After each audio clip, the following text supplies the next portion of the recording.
Hej derude, jeg har lige fået fat i den helt nye LG G3, og i dag tænkte jeg, at vi skulle kigge lidt på telefonens ydre design. Det er en stor telefon.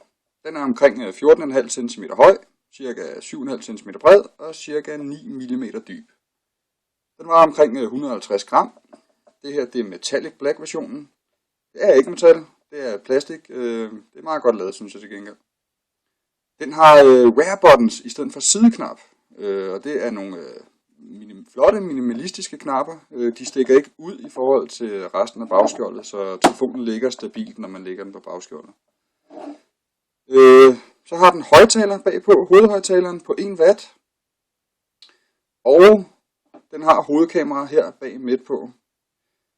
Til højre for kameraet er der dobbelt LED blitz, som skulle give 2 forskellige lysnuancer. Og til venstre for kameraet er der en laser autofokus, som er en ny feature i telefoner, har jeg fået fortalt. Det plejer ellers kun at være noget, som der er i high-end kameraer. Så det er spændende. Bagpå der er der mini-USB til opladning og til tilslutning til computer osv. Og der er mini-jackstick til hovedtelefoner og højttaler osv. Kigger man foran, der er der det sekundære kamera øverst til venstre. Den har en flot, stor 5,5 tommer skærm. Det er Gorilla Glass 3, som skulle være meget svært at ridse. Utrolig hårdt materiale.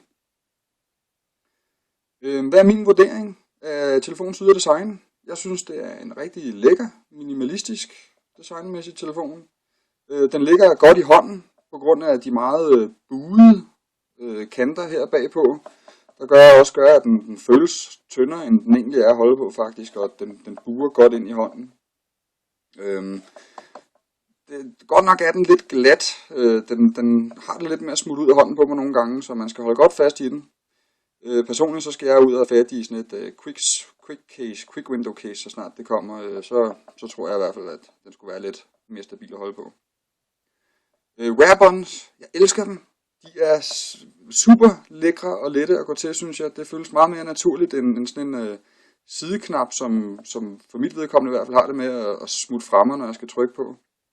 Så dem er jeg rigtig vild med. Derudover så har telefonen også en rigtig god størrelse at arbejde med. Man kan se, hvad der sker på skærmen. Der er plads til pølsefinger. Til gengæld så skal man altså have nogle rimelig dybe lommer for at komme rundt med den her, fordi at, den fylder jo lidt, ikke?